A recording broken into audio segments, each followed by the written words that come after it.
Good morning, good evening, or good afternoon, depending on where and when you're watching this broadcast. I'm Thomas Fessler, and this is Disclosure Tonight. Yes, today is a happy Saturday for everybody. I hope this weekend is treating you well. I know it is here. It's the one day of the week that maybe some of us get an opportunity to go ahead and sleep in and take a small break from our quest for understanding the breadth and depth of the phenomena. Today, we have a great episode coming up for you today where we have Dave Beaty. He's a Emmy Award winning cinematographer who's been digging into the Southern California UAP phenomenon for almost as long as I've known about it. He's a wealth of information, someone who I'm sure you've seen your works if you've ever seen any of the if you saw the NImitz Encounter videos or any of the stuff that's been out there with regards to what's been happening on the west coast of California. Dave is the de facto expert, and we are so privileged and happy to have him with you today. Yes, it's going to be a great Saturday, everybody. Hope everything is going well for you. We had a great week this week, a lot of great conversation, a lot of great episodes talking about the phenomena, looking back at ancient history and its effects on what we're seeing today and what we have coming up tomorrow. Last night we postulated on maybe some of the reasons why the phenomena, the information about it, has been kept from us for so many years. But this show isn't about Rob, Greg, or myself, or even our guest. Well, it is kind of about our guest. It's about each and every one of you out there in our chat who's come to visit us on this wonderful day. Let me go ahead and get the chat up because I don't have it up as usual. Welcome to the show, everybody. It's one of those great days. Let me jump in here and get the back room up, and I can pop out our chat and jump over into the main room right now. Let's get everybody up and welcome everybody into the chat room as the audience builds. The chat, there we go. All right. Let's see, at the top of the chat, we've got Linda Thompson. Welcome, Linda. Dave Scott is out of town today, he said. Interesting. Julie? Mr. Ian is here. Welcome, Mr. Ian. Appreciate you coming out here today. Greg O'Brien, he is in the back, and he is in the chat. Welcome, Greg. Appreciate you coming on out to the show and being a part of our panel, as always. Who else do we have out there? Julie Farrell. Welcome, Jules. Appreciate you being around, as always. You're my sister from another time in the phenomenon. That's a fact. Brandy Phillips. I'm going to be listening in the car with the hubby. Well, enjoy the drive, enjoy the ride. As you know, we're talking about the investigating about Dave Beaty's involvement investigating the SOCAL UAP phenomena. Stephen Clark, welcome, Stephen. Hope everything is going well for you today, and whether you're at home or at work, let's get ready to get going. Along with Metal Gaming, yes, we're moving live. We're getting going. Stephen Clark, welcome in. Appreciate you coming in here. Bill H. Hello, coast to coast people. Absolutely. I welcome everybody from coast to coast. Lori Oliphant. Welcome, Lori. Glad to see you again. You always put a smile on my face when you're coming in. Finger shot, Shao 87. Gonna try and stay awake for this one. Midnight for me right now. Sounds like you might be over in Germany, per se. Reekin Havoc 215. Always great to see you around. You are now the man in white. Thanks for coming in, Reekin. Who else do we have out there in the chat we can welcome in as this picks up? Eli McGinnis. Welcome, Eli. It's always a pleasure to have you around here. Everyone who I'm bringing up are great participants in your chat. And if you're watching this broadcast and you haven't had an opportunity to go ahead and hit that subscribe button, do us a favor. Click it. We're always looking for more ways to grow our audience and bring more information relevant to the phenomena to everybody out there. That's what our mission of Disclosure Tonight is to bring out the truth and the facts, and to ensure the mission of disclosure moves forward. And if you are a subscriber, click that bell. Actually, not click that bell. Click that thumbs up. We'd appreciate it. For anybody, click the thumbs up. That helps us deal with the YouTube algorithm. Boy, I am just tripping up on my words this morning. I need to stop running around the house before the show starts. Benji might be. Welcome, Benji. Appreciate you coming out here. Too much information. Never enough information is more like it. Who else do we have out there before we can get this thing rolling? It looks like we've got everybody welcomed in on that one. Let's go ahead and just jump directly into the studio and welcome our panel and our guests, shall we? There we go. Welcome, Dave. Thanks for coming out here tonight. It's always great to see you. You know, we just saw you earlier in the week, last week on the Black Vault. A lot of great information coming across. I also want to send out a warm welcome to Rob, Tim, and Greg for being around here today. It should be a great show, to say the least. Amazing. Awesome. Yeah. Glad to be here. Absolutely. Now, Dave, you've been going and, if you want to call it, researching the phenomena for an extensive period of time, starting back with the NImitz incident. How did you get involved with this, and when did you know? And how did you start digging into it to get where you're at today? Yeah, thanks. Nice to be here, Thomas. Back in 2017, I think a lot of us got reinvigorated into UFO before it became UAP, and I had always had an interest in it. And when some of the videos came out, I just could not believe that I was looking at a U.S. Navy video of a UFO. Yeah. And the Navy was actually admitting that that's what they were filming. We had kind of followed To the Stars and were really interested in what this guy DeLong was doing, bringing in all of these very high-level government people. We quickly found an article by fighter pilot Paco Chirichi, a former naval aviator, that wrote about Commander Fravor's experience, I think in 2015. And I know you knew about it before that, but Paco was writing about it in 2015 before most of us had heard about it. So when looking at his article, it was very detailed, and I thought that it would make a really cool animation, just simple as that. And that's kind of how I started, just spending time putting together a 3D computer animation, which I had learned that skill set as part of my job as a TV producer and video editor. I had picked up 3D over the course of my career and utilized that doing graphics. So I started, reading about the jets and where they were going and how fast and all the details. And I put together a little trailer that described what Commander Fravor saw, put that out there on YouTube, and quickly got about 1 million views on it unexpectedly, because I, didn't have a following really. I just started a channel at that very moment, put that out there. And I asked people at the end, in Ode to Unsolved Mysteries, if you or anyone has any more information about this, please contact the number on your screen.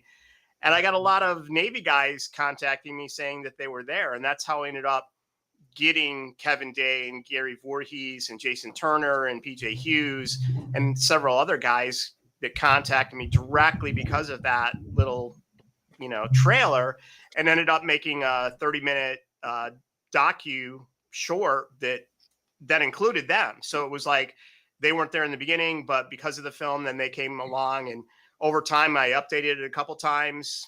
The story changed here and there, and that allowed me to kind of begin investigating stuff. And I learned about the Freedom of Information Act and what I could receive.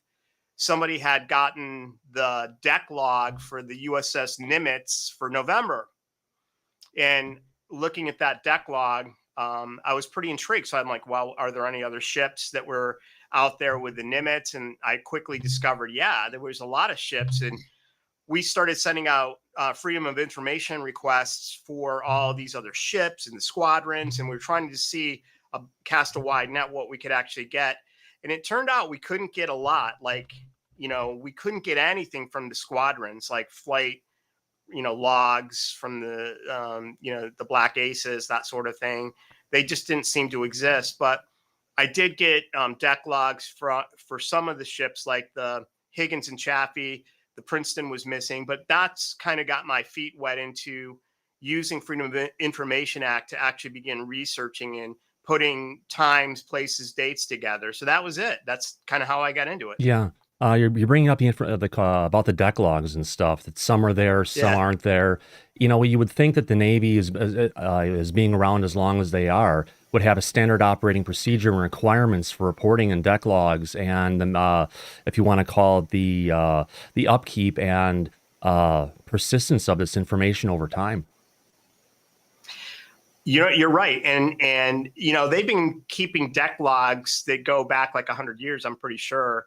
I've you know, looking at cases where somebody would say, hey, this happened in 1969, I've been able to go back and find just a random ship deck log from that time frame. And, you know, I don't know, I guess in some regards, from what I understood after finding about, hey, these were lost, it was like that the Navy History and Heritage Command is in the Washington Navy Yard in DC, right? And they said that they're like an archive repository of this material that's going to be sent from the Navy ships for safe storage and, you know, future usage. And if a ship just doesn't deliver the log to the Heritage Command, it's not like a big red flag goes up. And so unless somebody around that time, you know, said, hey, these guys didn't submit a log, and then they would go back and try to find out why. But in the case of the USS Princeton, the cruiser that was with Nimitz that had, you know, the radar, the spy radar, and all of this happen on it, that was missing. And no one could seem to, you know, find any explanation of why it never was submitted. I know Chris Mellon mentioned they kind of looked for other avenues that it could have gone. And in my FOIAs, the liaison said that they even went to, you know, the ONI, the Office of Naval Intelligence, to see if possibly that log had been classified and rerouted somewhere else. And they found no evidence of that, whether it could have been, you know, taken there or not. It just seems like it just never was submitted. And that's kind of the response I've got since then when these logs are gone. Oh, well, they looked for it and they couldn't find it. Yeah. You know, interesting enough. Go ahead, Rob. You were going to say something? Did you ever ask or inquire as to what the standard operational procedure is for keeping logs, what they're tasked with? Yeah, I mean, there actually is a very detailed and rigorous document that describes how these logs are to be handled. And, you know, at the end of, say, a cruise, like the log that, you know, exists for that particular month is supposed to be sent to the Navy History and Heritage Command, you know, through U.S. mail at that time when these are ink and paper logs. And that's really the way it's supposed to happen. You know, whether there's some procedure that would identify a ship's log that didn't get submitted, like you didn't do the paperwork and then that raises a red flag, that seemed a little lacking in my experience with this. Like, it didn't seem like if I think somebody said to me from the Navy, well, if somebody had asked that year, you know, or closer to that date of where this log was, then they could have done more with the crew that was supposed to have sent those logs in, specifically the USS Princeton, and why it was not sent in. You know, the other ships that were there, the destroyers that arrived soon thereafter, you know, their logs were there and can be FOIA'd, and other vessels that were with Nimitz. Here, an interesting thing that I find is that somebody got the USS Nimitz logs, and I know that researcher Robert Powell with the SCU, the Scientific Coalition of Ufology, had those logs. Somebody shared them with me. I did not get the original Nimitz November 2004 logs, but somebody shared it with me. When I tried to go and do FOIAs for the Nimitz, I was met with, well, we can't release these logs because it's a nuclear powered aircraft carrier, and the Navy requires us to route your request to Naval Reactors Command, because the details about the reactors are classified. And so that if anything in the log mentions the reactors, then this other command has to approve it. And so I might say, well, I want, you know, this specific week of the Nimitz, say in December, and none of those requests have ever been filled. And, you know, it just goes off to this other command and never emerges. And that's true with any aircraft carrier that's nuclear powered. I'm sure any vessel that's nuclear powered in the Navy, it's very difficult to get any logs.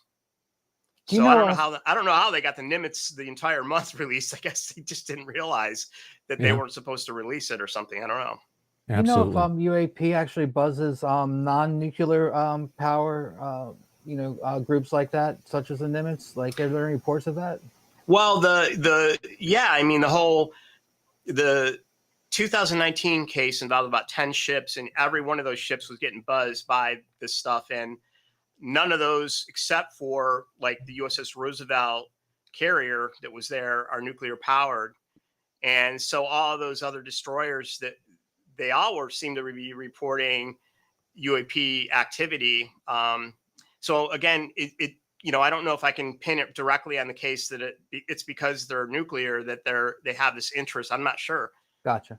Yeah. It seems that they're observing all new technologies or protocols of tactical behavior, or when they're approached with different singular unidentified drones or entire swarms, that they would employ different sensors and then harvest that information that they are held in reserve sometimes to not, if they do suspect it's adversarial, to not employ it on intentionally because they don't want to give away unnecessarily systems that they want to keep covert as long as possible with them. So I found that very interesting. All right, a quick question for Dave. From 2004 on with these encounters, what percentage in your estimation of these happened within the SOCAL military test area? All I can go on is the witnesses that contact me. And, I first learned about the 2019 events from a sailor that was present during the November or December, actually, 2004 events, with the Tic Tacs. And he told me about a friend that he was a shipmate aboard his ship in 2004. And, he said, hey, did you hear about this event that happened in 2019, which at that time was like the year before? And I said, I had not heard about it. And he kind of described it to me. So I did a FOIA request for the USS Kidd. I didn't expect to get anything, but that sort of kicked off this whole thing, because at that point, no one had ever heard of the SOCAL op area incursions of 2019 until that guy gave me that tip. And once I found the USS Kidd logs, it kind of, blew me away. So, has that same type of event occurred between 2004 and 2019? And does it continue to this day? I'm not entirely certain, because I really haven't gone, back year by year trying to find out what carrier strike groups were operating out there and randomly try to find out if anything happened. It's actually kind of hard because there's so many, tens of thousands of pages of logs. Yeah. To just randomly do it is Right. harder. But when someone gives you a tip, But is everything happening within a military test area that you're coming across? Yeah, I mean, the cases that I've been investigating are specific to these, training areas. It's like, I think 120,000 square miles in the SOCAL operations area, extending out from San Diego out into the Eastern Pacific. And it's such a huge area. The cases where the Navy are out there training before deployment, they're out in that area only. And that's kind of where these reports are coming from. But I know that area in particular, just in general, has had a long, history of cases, and in general, even with civilians and so on. Yeah. Quick question coming in from the audience from Tom Whitmore, who's been researching ufology for some 31 years at this point. He wanted to know what do you know about the Men in Black, so to speak, of confiscating tapes? Those actually hard drives and radar records, etc., from the Hawkeyes after the events took place. So again, that was one of those kind of gee whiz moments that I discovered that just by happenstance, because I had been working with Kevin Day and Gary Voorhees, who were gracious enough to lend me their voice for the film that I did. So they play, there's one scene where the Princeton is talking to the Hawkeye, and that's Gary and Kevin's voice actually playing the radio operators. And when we were off camera, or I wasn't recording, and Gary sort of offhandedly mentioned about the guys that took his tapes. And so I started inquiring more I'm like, hey, Gary, what did you just say? And at that point, no one had really ever heard of that. And he described to me like how these plainclothes guys came into the CIC and took his radar recordings and the CEC tapes. And then he said that these guys made him even erase the optical discs that were used to record the radio comms. And like, in other words, they scrubbed everything that could remain there so no one could get a hold of it. And then they left and took this stuff. And then over time, did they come in an Air Force helicopter? So putting the pieces together over time, I learned from what people imagine was that they came in on Navy helicopters.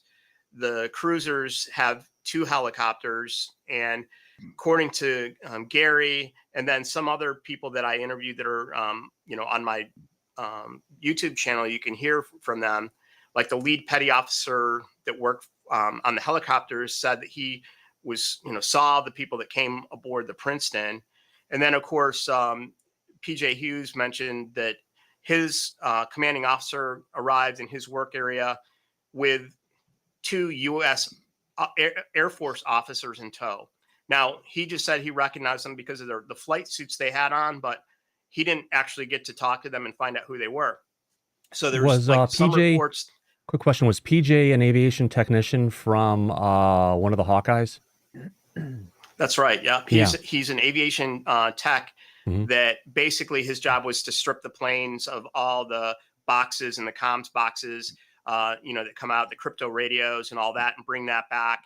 The classified stuff would go in a safe. And so he's the first guy that told me that he saw Air Force personnel on the carrier and that confiscated this data. Aside from these guys' witness statements, like who these were, are they men in black? Are they investigators from the Air Force? Why were they coming on the ships? I haven't really ever figured that out or had a lot of leads. I know that one of my associates that I talk with quite a bit told me that he believed that these guys were, I guess what I would say is the NCIS type guys, like the investigative service of the Navy, the plainclothes people that are investigating, and that the Third Fleet admiral had requested, like leading up to this, that because they kind of knew that this was happening the week before. And then the story goes that these like NCIS guys were ordered to fly out to the vessels and retrieve the radar and the tapes and stuff and bring that back. Now, if that's true, I don't know who they were or where they took this material, but it almost seemed like it was the Navy itself sending them out. Now, why PJ saw Air Force uniforms, I don't know. Yeah, from what I understand, there was no insignias, no markings on the uniforms, no name tags or anything. It was just guys coming in to go ahead and take the data and, if you want to call it, get out of there. The interesting part is I heard about the NImitz incident, and it was either in December 2004 or January 2005, about 15 feet from where I'm sitting right now, drinking a beer with my brother-in-law, who was an aviation technician on one of the Hawkeyes. Now, whether he was retelling the story from PJ or it was him, his story himself, the whole line of events of them being up in the Hawkeye, flying around, getting buzzed on one side of the Hawkeye, seeing the disturbance going in the equipment, then instantly appearing on the other side of the Hawkeye for a period of time, and then it was gone. And right after the event, what had happened, they were called back to come back and land. And after they had landed, they had to sit there for a number of, 15, 20 minutes, if not longer, before people came on and actually took stuff off the plane. And that's where, at least I was told, they had to sign these non-disclosure agreements, basically tying up any information with regards to this due to the level of surveillance equipment they had deployed on the Hawkeyes at that time. Well, Thomas, that's pretty remarkable that you just said that, because you're probably the first person ever that has corroborated PJ Hughes' story. And the anonymous witness that I communicated with, that was an in-flight aviation tech that was on board one of the Hawkeyes when this occurred.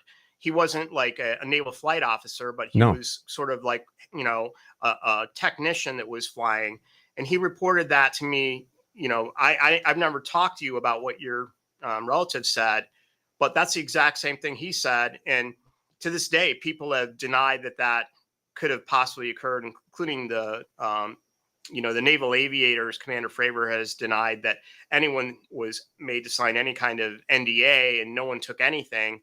This guy who I called Roger in the film, he said that they sat on the deck in a hot refueling state for quite a period of time, which was very unusual. Normally they turn the airplane around quite quickly, but then finally they were allowed to turn the engine off, and were escorted out of there into like a skiff or a secure area, and told that, don't talk about this. And they were made to sign papers right there that whatever, they didn't. But people say, well, how could he have told you this story if he signed an NDA? That would be, breaking his oath and so on, and a federal offense in some cases. My point was, maybe he didn't tell me really what it was that he signed an NDA about. Maybe there was some other technical information that they couldn't talk about. Right. And he didn't say anything other than he looked out the window and saw a Tic Tac. That's pretty much what he told me. Yeah. Interesting thing how the stories could corroborate. It'd be interesting to see if the two people, if the person you're talking about is indeed the same person who was not that far from right now. It's it was exciting to hear about this. Well, when I saw your 3D video initially in 2017, and I was like, holy, you just get like the holy shit, it happened kind of a thing. It all tied it all together. Now that story about the Hawkeye incident was missing, but then again, that came out from PJ's story. Was that in 2019, 2020?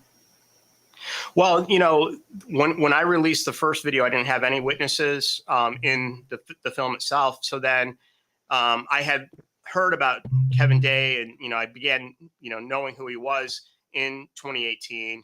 But during that year, after the film first came out, that's immediately after that is when PJ contacted me. So the second version of the film that I released in I guess it would have been the fall of November 2018 was the first version. So soon thereafter, I guess around December, January of that next year, I had a version that featured PJ in it, just his voice. Cause I did a telephone, deal with PJ, and he told his story there for the first time. So that's kind of the first time that I got this inkling that people were boarding these vessels and taking evidence. And he, mentioned that he had a friend, and he introduced me to this guy. I talked to him on via email. I verified who he was. He didn't want to talk because he, is a pilot with a defense contractor. He's like a test pilot, and he just couldn't really jeopardize any of that by speaking to me publicly about it. But I had no reason to. He basically sent me pictures of himself in the Hawkeye, like videos that he filmed of himself in the Hawkeye, not at that time, but just to prove who he said he was.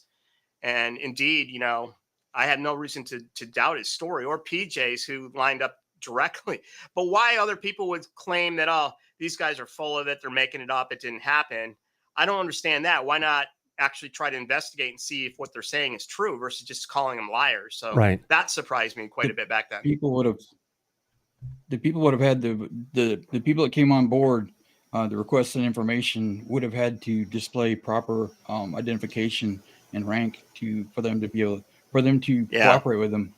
So have you ever inquired if they gave sufficient identification for themselves? Obviously, the commander of the ship would have had to authorize them to be. That's correct. The commander allow them onto the ship and to take orders from them.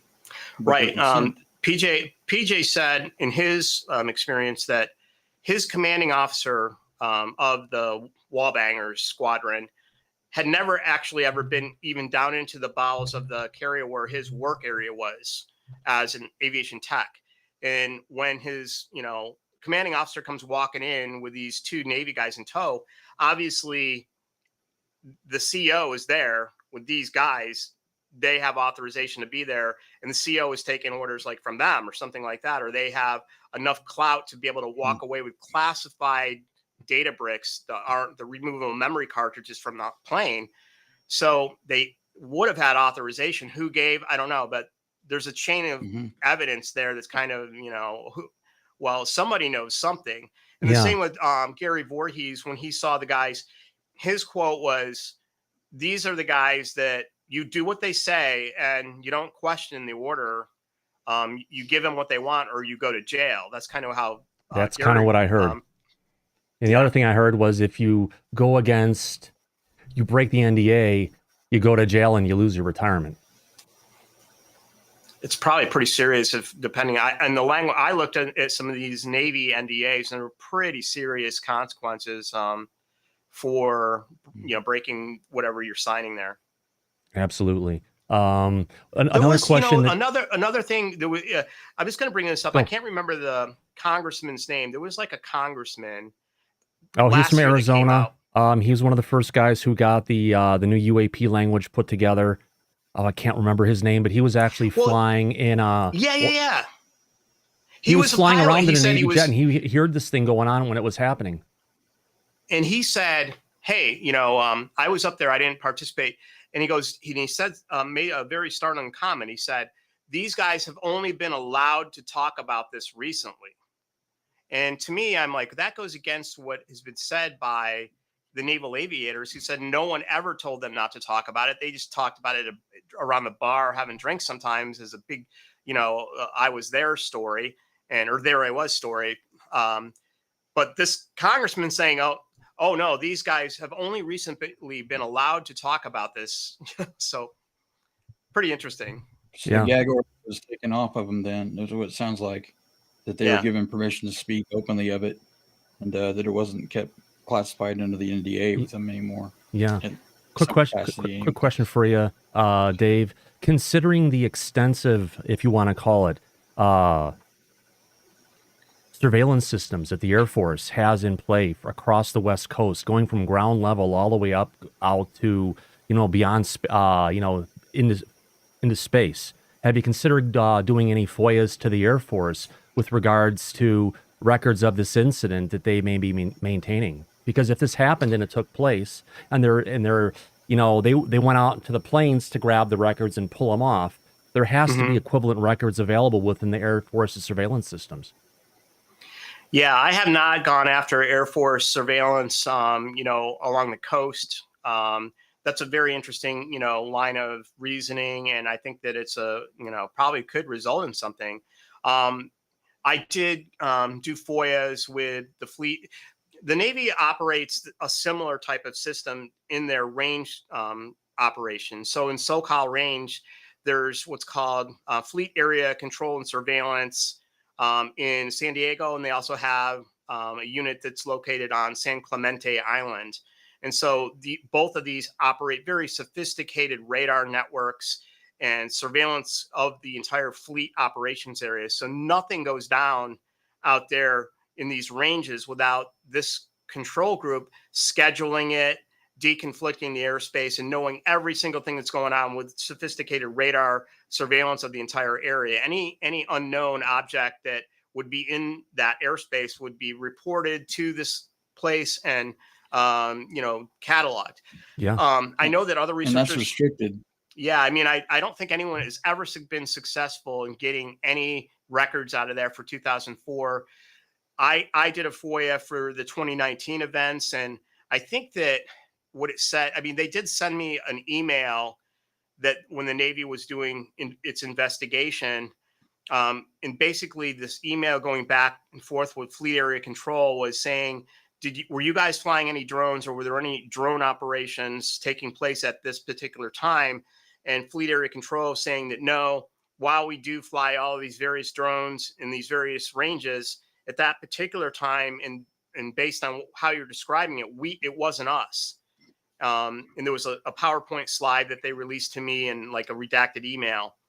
I was never able to get any, basically what they would call whiskey alerts or range followers. The term whiskey alert is used when an unauthorized aircraft or anything enters into the airspace, in controlled airspace that these people are, in charge of. So in SOCAL, there's various warning areas where the planes can fly and conduct training. If anything shows up in that airspace that's unauthorized, the pilots and radar operators call a whiskey alert that basically cancels training or delays training. So it's a big deal. And I've been trying to get like reports of that, these whiskey alerts. And so far I haven't been able to get anything.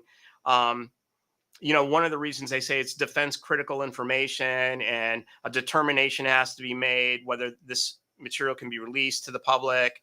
So far, I haven't gotten anything.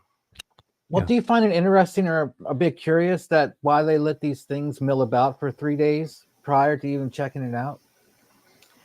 You mean in the NImitz one, the 2004? Yeah, I'm sorry. Yes. Yeah. Correct. I mean, Kevin Day has like brought that up repeatedly. Like he uses the term incurious, and like that when, you know, and the other witnesses that, you know, I spoke with also just felt it was, you know, thought it was strange that they would see something very unusual, like say from the deck of the Princeton, they would witness a light that was just behaving strangely, and they might report it to one of the watchstanders. Yeah.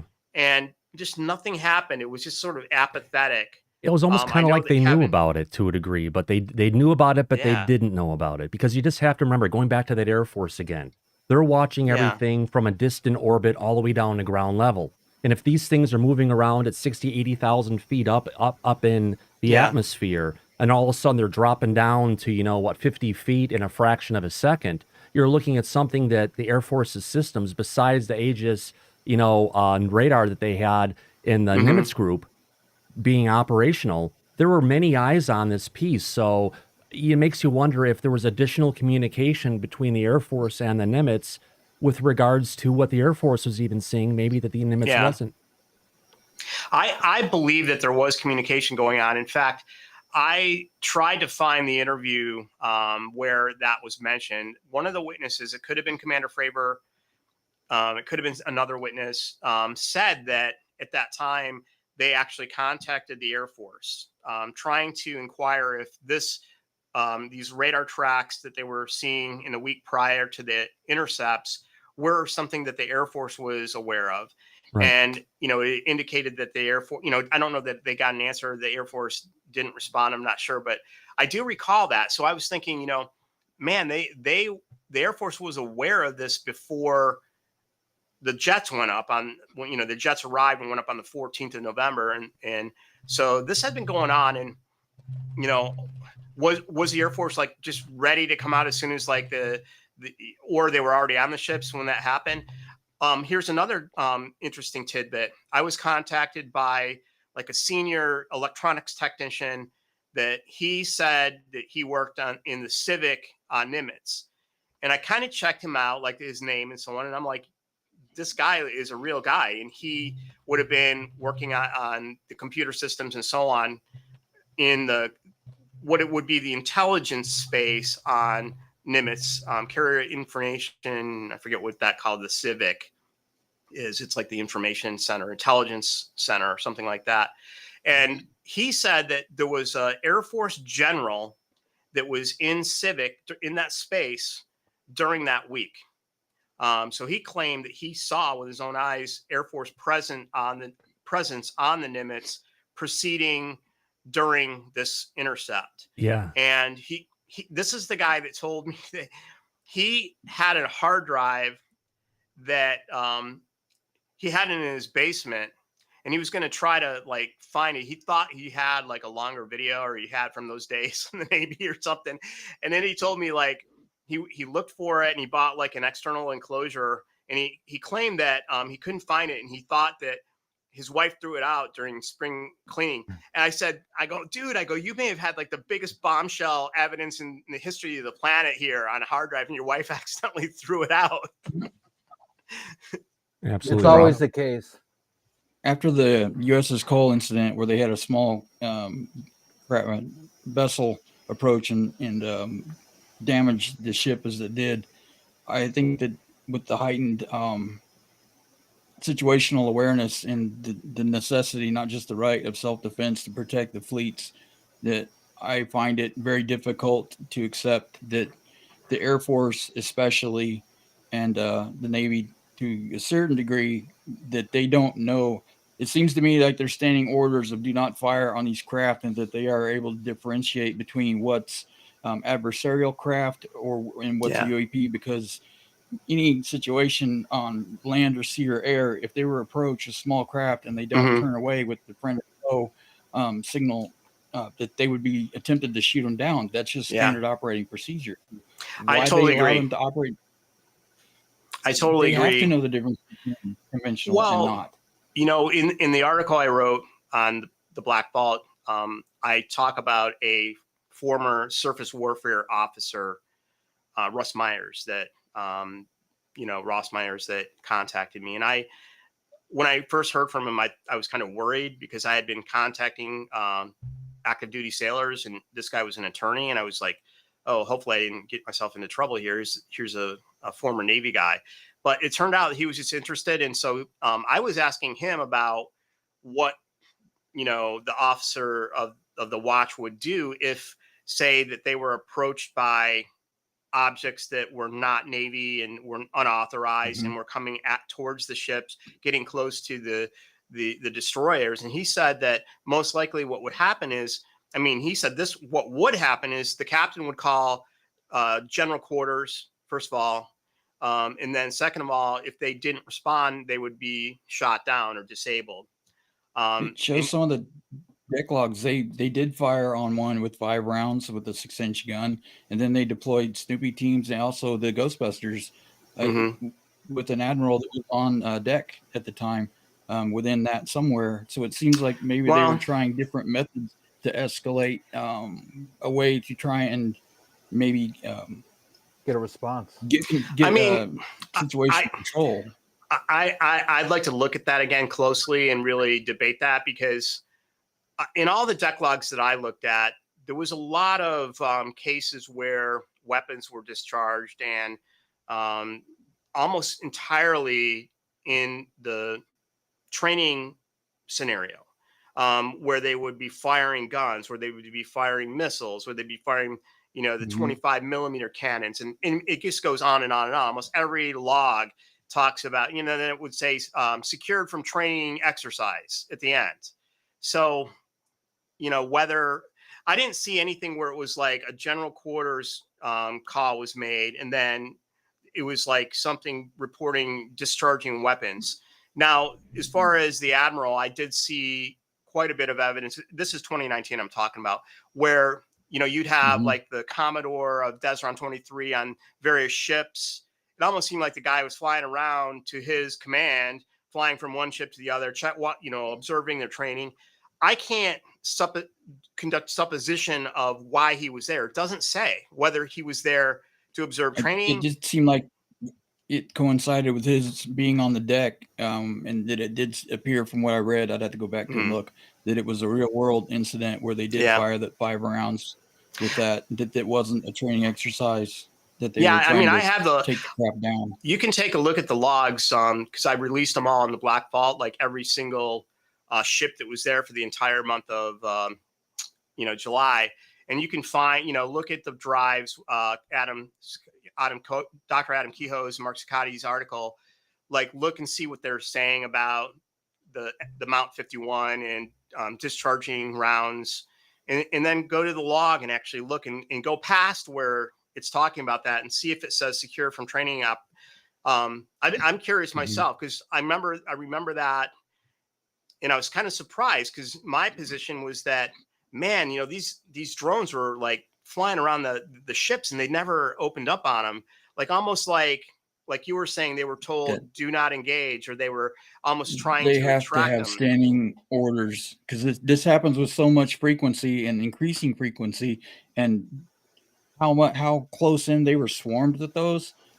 I just don't understand unless they have standing orders do not fire them, because they have an obligation to protect their crewmen, and they would have to try and turn it away, because if that's an adversarial craft, we could have another incident like the Cole. So that tells me they know already what classification of craft they are dealing with, or at least not as an adversarial, to not engage with them because of that. And if I might add to that really quick, this reminds me of something that Lou Elizondo has said in the past, where he was getting calls from, what was it, Navy admirals who were calling up and saying we're having to go ahead and keep all of our, our crew under the deck in general quarters. What are we going to do? How are we going to handle this kind of a situation? How should we handle it? So it's something that, hearing about the people getting put under the decks in this particular situation because they have these drones coming in, that they're just letting have their way with our military presence, which, from a strategic standpoint, if we're worried about Russia, we're worried about China, any kind of foreign adversaries, there's no common sense for them to be able to be going ahead and letting them have their way. Yeah, I mean, makes sense. If you look at that July case in particular as a whole, there's some things that stand out to me. Like one thing, and some of this is just correlations, and I don't know if it means anything. I discovered that on July 13th, 14th, and 15th, they began firing surface-to-air missiles, the standard missiles, SM-2, I think Block 3A surface-to-air missiles. And these are not that brand new. They're not like some of the newest anti-ballistic missile stuff that can shoot down nukes. But the very night that they launched these, so say they launched them in the morning and afternoon, 10 a.m. to 2 p.m. in the afternoon, all the 10 ships, if there's 6 destroyers and they're firing SAMs, that very night, these objects showed up. And then the next day, they fired. SAMs were firing on other SAMs, though, for their exercise, right? Yeah, with just exercises, training exercises. They might have been firing at target drones or target missiles being launched from one of the islands there. And so they're just practicing. But then that very night is when these objects first showed up. Now, whether that's random and it had nothing to do with each other, I don't know. I'm just pointing it out. Another thing that I saw is a lot of the vessels went back to the pier in the naval base around the 23rd, 24th.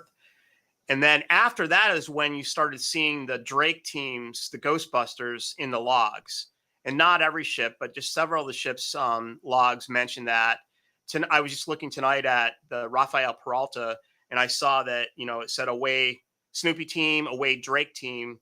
And the Drake unit is that big backpack thing that was in Mark's article with the counter UAS system. So it looked like they might have gone back to the pier and then retrieved this stuff. Like, I know the Navy investigations and emails started around that time, that the week of the 20th, almost like they're a reaction to what happened the week before. But they went back out to the range, and then it continued to happen. I'm not sure if they ever were successful with the Drake Ghostbusters. It almost seems like they were deploying new targeting acquisition systems on the missiles that may have. It seems like every time they field new technology and systems, they show up to observe. And I think where they were trying to intercept other missiles, I think they were deploying new guidance systems, technologies. And I know the first guy that tipped me off, he said he was a defense contractor that was out there. Several of the people that have come, like witness statements, were defense contractors that were on the ships. Basically, so they were out there for the, Raytheon and Lockheed and so on, that were testing most likely the missiles, maybe some new guidance or something like that. Yeah, absolutely. But they only showed up at night. I mean, maybe they were there during the day and they were not observed, but in the logs, there wasn't too many. I don't think it ever reported drone spotted during daylight hours. It was always after dusk. Interesting to be coming in that kind of a schedule. Sorry. Tim, go ahead. Oh, yeah. Earlier, we were talking about Fravor and his case that he brought to light. And I was wondering, could you elaborate on some of the discrepancies that the cryptological technician brought up in some of that account? And also, a second part to my Fravor question here would be, are you familiar with the Ohio-class Snakehead large displacement unmanned undersea vehicle, and does that have any resemblance to what Commander Fravor had described? Well, Carson Camerzell contacted me as you mentioned the cryptologic technician that worked in the SES, signals exploitation space. So these guys are dealing with classified communications on the Princeton. He said that his lead petty officer was called over to a meeting on NImitz soon after the event.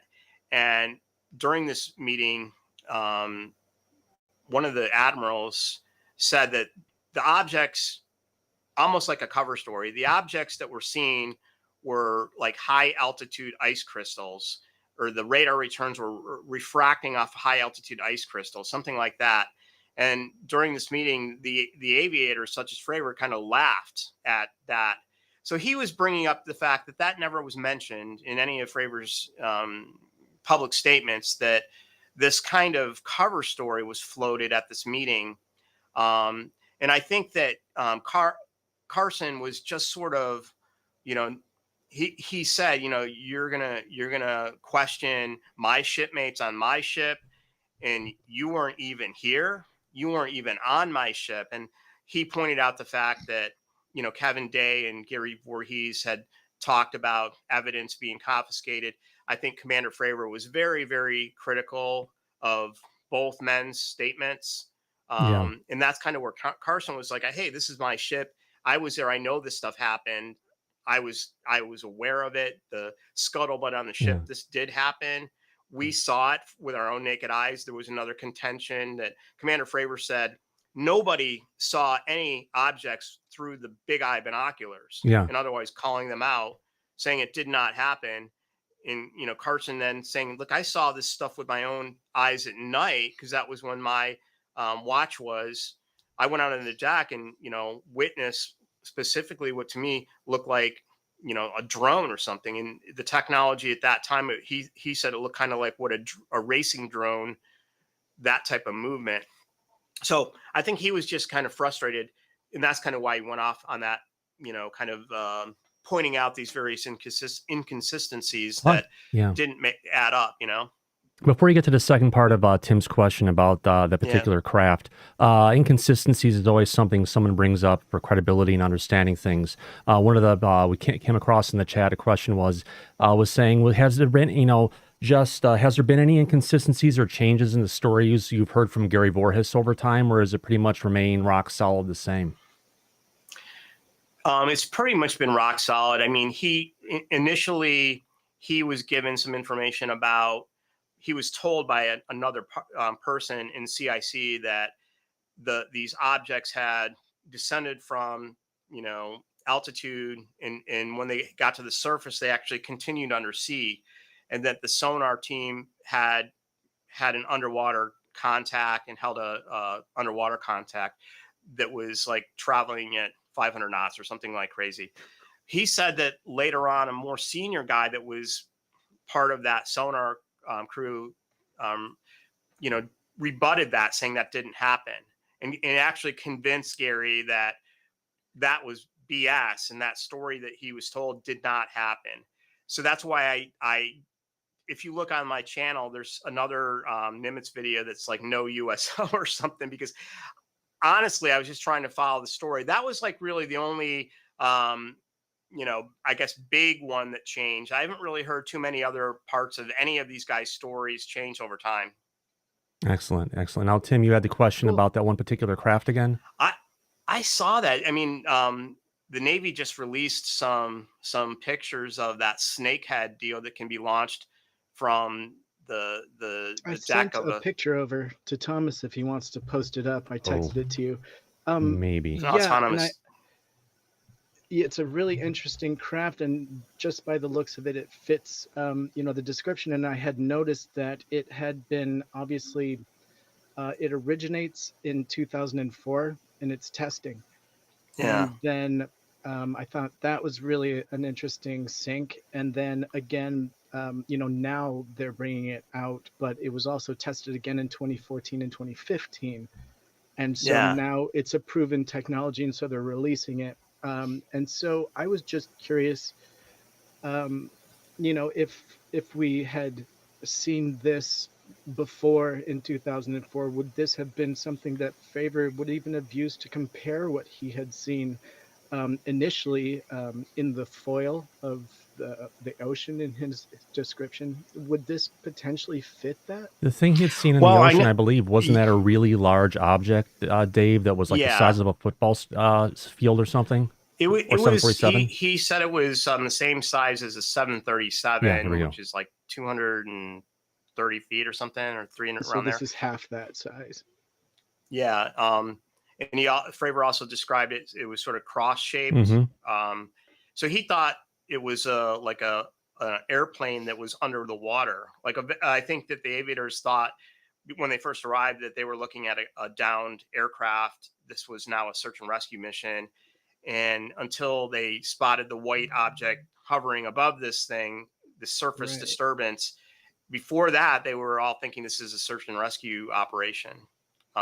So we could cross this off then, probably. Oh yeah. Yeah, I mean, good. I don't know. It's pretty strange that this thing is out there, and then this Navy is launching these autonomous subs that are driving around, conducting, undersea surveillance ahead of going into shallow waters or things like that, into harbors and things like that. It's pretty interesting.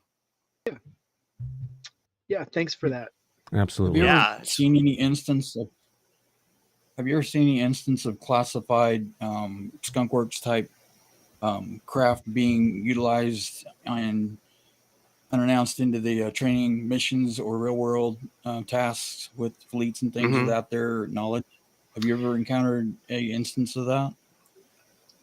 The discussions that I've had with people that have talked to people that, for instance, worked at Area 51, TD Barnes, I think, and so on, most of that centers on the fact that they would never do so just because of the issues with security, operational security. It's much easier for them to test that type of black technology in their ranges that are much more classified and secured, whether that be the sea, a lake, or someplace else, just away from an active training range. Now, whether a classified technology that is operational could be deployed, I think that's possible, but everybody that I've ever talked to in a position to know said that everybody there would know about it, from the controllers to the watchstanders to the pilots to the ATs to everybody involved would know about this test that's being conducted, and it would be staged in a very coordinated method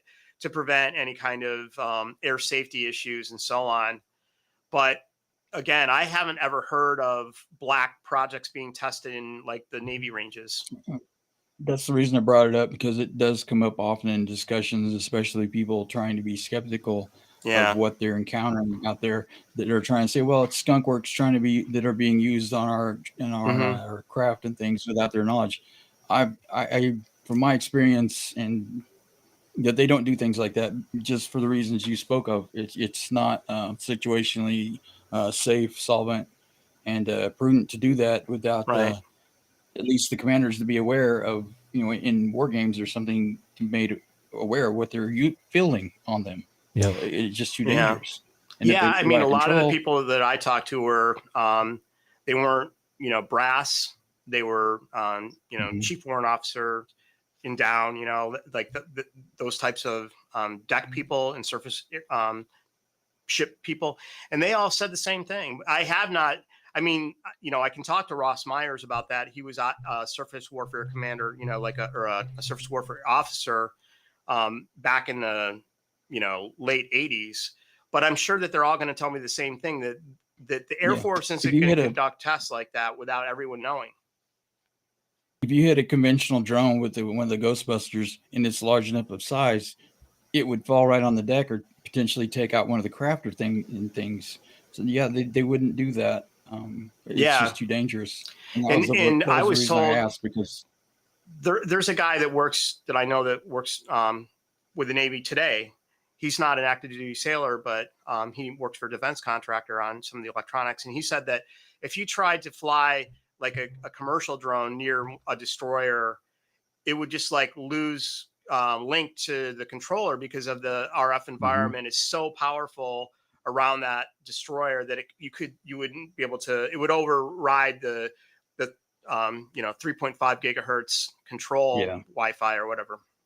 And I've heard that the radar on either side of the United States that they have that are land-based are the two largest sources of artificial electromagnetic energy on the planet. So as you're saying, that would negate any conventional drone control methods. I mean, when I fly, I'm a FAA licensed drone pilot, and you just do not fly around antennas, cell phone transceivers, towers, anything like that, because you're gonna lose link to your drone, and it's going to probably go back into that automated return to home mode and fly back to you, hopefully, or it's going to fall out of the sky. And so it wouldn't be smart to fly commercial drones around Navy ships or radars and things like that. That's for sure. Well, I just think there has to be standard protocols to not fire. If they don't, they have to, at least the Air Force, but I think the Navy, because they are complicit also, there has to be standing orders not to fire on non-conventional drones, and they have to be able to tell the difference. Otherwise, they would be required to try and bring them down, because we can't have another incident of the USS Cole. They have to defend their fleet. Yeah, I mean, maybe Ross suggested, and based on his looking at this stuff going, it seems strange that they didn't call general quarters if there was a perceived threat. He thought, is it possible the Navy is going out there trying to attract these things, like that they have some technology that seems to attract these objects? Yeah. And so they go out there with that in mind. One of the interesting things that I discovered, like last week, I was just looking at it, is that the USS Omaha, which the video that was leaked to George Knapp and Jeremy Corbell was filmed on that vessel. I wasn't able to get any information because, again, their deck logs are missing from the USS Omaha for that month until they arrived at the pier and tied up. Then the deck logs, miraculously reappeared at that point. But while they were out there, I couldn't figure it out. But I did get the GPS coordinates from the video that Mr. Corbell leaked and released, because it's on the screen. There's the FLIR targeting system has the GPS. And I looked at the Russell and tried to find the same time frame of that event. And both of those ships were actually kind of close to the same area. And it was off of this continental shelf, where the ocean goes from like 300 feet deep to like 3,000 feet deep. And it was like the farthest west that the two ships had both gone out. And that's where that video of the transmedium sphere, that Mr. Corbell described, was filmed. Was there something about that location? Again, they were way out there, right where it drops off to like. There was an artifact on Google Earth a while back. It was taken off in the last few years that showed some kind of anomaly right on that shelf face that could have been. Some people were trying to discern whether that was maybe an underwater submarine portal like China has within their mountains, where they were able to recall that. Submarines, and they didn't know if that was maybe a base for ours to get somewhere covert, and then it was removed from Google Earth, blurred out in recent years. So, but you can still go back and see that stuff on, if you want to call it on, on Google Earth. You can just turn the time back and go ahead and see it. And I think that shelf that you were talking about, Dave, is kind of right out over here, where you can see where it's higher up, and then it just kind of gets into that deep blue, and everything just drops off. And that's exactly where, if you went from where your cursor is directly west, that's kind of where they had that encounter, right at that drop-off point.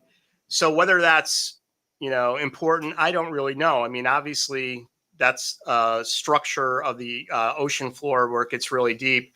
Is there something about super deep ocean with submarines or something, or if it's just unrelated? Yeah. And another point to bring up here is that the other researchers that are looking at this, a lot of them believe that this could have been adversarial technology Russian or Chinese, most likely, that was operating off of foreign flag commercial vessels such as cargo ships or oil tankers. And the shipping lanes out there are just choked with these types of vessels that are coming in and out of the port at Los Angeles, right? Yeah, down in Long Beach.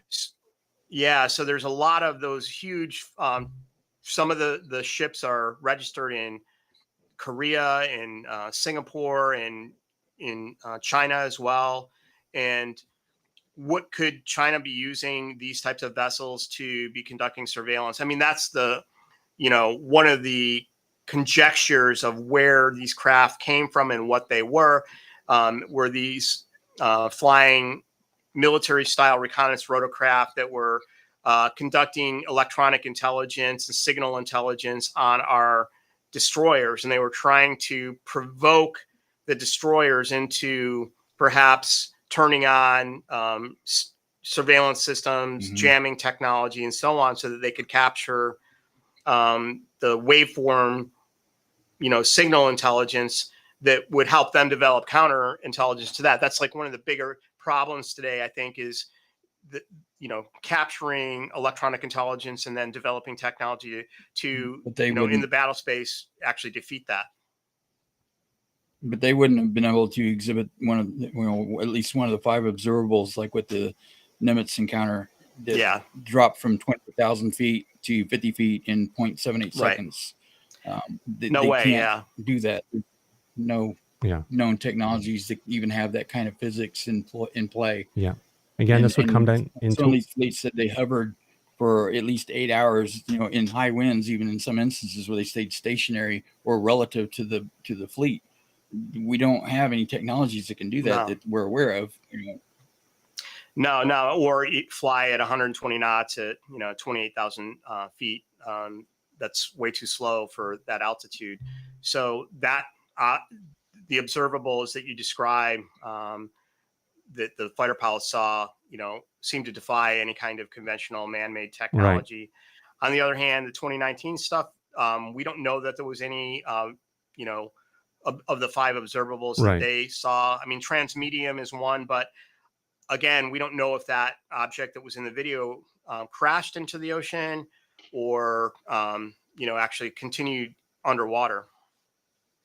Interesting situation. I was going to ask quickly, were you able to get any corroborative evidence to back up the information that was released by Mr. Corbell from the Russell as to the shape of those objects? Because I know it looked like pyramids. And so were you able to get any secondary corroboration from anywhere to get other eyes on it, or any details? The only person that I talked to that had one level of witness back was a gentleman by the name of Alex, who was on Reddit. This is where I first heard that he said that his brother-in-law was on the USS Paul Hamilton, and that when I think the first report came out in the Drive, and he read about these drones, he was like, "Hey, my brother-in-law was out there," and he was texting him back and forth. And his brother-in-law said, "Nah, these were, we all thought these were Chinese drones." And the officers said that they were small drones that they were able to track on the radar, that they were flying off a Chinese oil tanker that had been following the ship for a while, and that they were laughing and waving at them. So I did release that text exchange a while back on Twitter. I asked him, I'm like, "Hey, do you mind if I release this?" And, he's like, "No, I don't. You can go ahead and post it as long as you don't use any names." And his brother-in-law refused to talk to any of the researchers that were kind of involved in those conversations. We pushed him. We were trying to get some of the reporters from the Times, as well as when 60 Minutes was doing their run up to the report they did last year. We were trying to get him to see if his brother-in-law would go on the record and talk about what he saw out there on the USS Paul Hamilton. And it never panned out. He would never talk to any of us. So, you can take it or leave it. I know someone's like, there's no way these were Chinese drones. It seems pretty far-fetched to me. that they would conduct that kind of operation that far away from their own territory. You would expect to see something like that in the South China Sea, Exactly. or so it seems pretty far-fetched that they would go to that level of extreme distance and effort to secretly fly around and harass ships. Right. And you keep on hearing the term swarm was used. And generally, whenever you think about swarms, you think about, oh gosh, a swarm of bees, a swarm of hornets, and generally some kind of activity has to go on to, if you want to call it, get those insects to come out of their particular hive and come and swarm what this something as they're seeing as a threat. And it's, that's just one piece that's always come to mind, saying, what the heck was the Navy doing in that area around that time, or continuing in that time for all these activities to be going on? Because honestly, we probably had activities in that western Los Angeles area going back all the way to World War II, where we had the supposed battle over Los Angeles took place, and the sightings of the Tic Tacs over Catalina in the 50s, where we got video. Well, I mean, do you think? I mean, the question: do you think that this only happened in 2019? The Navy goes out there 365 days a year, from 2004 to 2019 and beyond. One of my contacts that is going out on the ships daily and working with the Navy said that before this all happened, it was kind of a difficult topic to bring up with sailors. But since the NImitz encounter and this has all gone public, now it's almost like people love talking about it, and they're on the intercom systems and talking to other people on the ship, and it's always brought up like, hey, you see any Tic Tacs? And unbelievably enough, they apparently are seeing them all the time. Yep. Sounds just like what's been going on the East Coast. Yeah. Seems like after the 2015 radar systems that were upgraded on the Navy jets, when they first started observing these, it always appears like they allow their craft to be seen when they want to be and not when they want to be. And that after the system started showing them as a frequent artifact with the new systems, then they just stopped concealing near as much as they were prior to that on both coasts with the Navy. And like you said, from what I read and heard testimonies of other people, these craft are pretty much a persistent artifact anymore with our fleets. One of the interesting things that Ryan Graves said, and not a lot of people picked up on this, but I did push him on it, and I went back and I said, did you say this? And what he said was, when he was out in the training ranges flying and they would see them daily, one of the reports was somebody took off to try to, they were headed in the right direction to try to get a lock on one of these objects that they were seeing out there. And they got a radar lock on it. And as they got closer, they were able to use their FLIR system to slave to the radar track and then lock on with the FLIR system. And then they also had their Sidewinder missiles, which they fly with training missiles that have an infrared seeker. So they can slave the seeker head on the Sidewinder missile to that same point. And so then this is like a closer engagement where they're getting in within 5 miles of the object. So they have a radar lock, they get a FLIR lock. Now the radar missile is squawking. They have a solution to fire a Sidewinder at this thing. And the pilots look out of the cockpit and they don't see it. It's not there visually with their eyes. It should be visual spectrum. It's like within 5 miles, they should be able to see where the cursor is, and they don't see it visually, but it's seen in FLIR. So again, this technology that's advancing with the fighters, the radars, and so on, are picking these things up. But think about that. Like, so if they can't see it during the daylight with their own eyes, it could be these drones or whatever could have been flying around Navy vessels, for how long, but maybe they can only be seen with FLIR, but no one's really looking at during the daytime. They're not looking at the sky with FLIR, so they don't pick them up. And whether they pick up on radar, I'm not sure. With the 2015, when they first thought it may be a software glitch when they fielded that new technology, and then when they realized that it wasn't, that's when this seemed to all escalate. And I found it interesting that also what's the deck ceiling on the radar systems? Some of it's 80,000 feet or 100,000 feet, where they said that there were entire swarms of the craft laying up there that were dropping down on them.